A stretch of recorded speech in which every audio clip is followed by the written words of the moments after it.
You have meddled with the primal forces of nature, Mr. Beale, and I won't have it. Is that clear? You think you merely stopped a business deal? That is not the case. The Arabs have taken billions of dollars out of this country, and now they must put it back.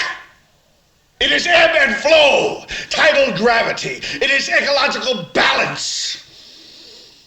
You are an old man who thinks in terms of nations and peoples. There are no nations. There are no peoples. There are no Russians. There are no Arabs. There are no third worlds. There is no West. There is only one holistic system of systems. One vast and immane, interwoven, interacting, multivariate, multinational dominion of dollars. Petrodollars, electrodollars, multi-dollars, Reichmarks, rins, rubles, pounds, and shekels. It is the international system of currency which determines the totality of life on this planet. That is the natural order of things today. You get up on your little 21-inch screen and howl about America and democracy.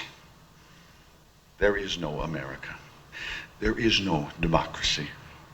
There is only IBM and ITT and AT&T and DuPont, Dow, Union Carbide, and Exxon. Those are the nations of the world today. What do you think the Russians talk about in their councils of state? Karl Marx?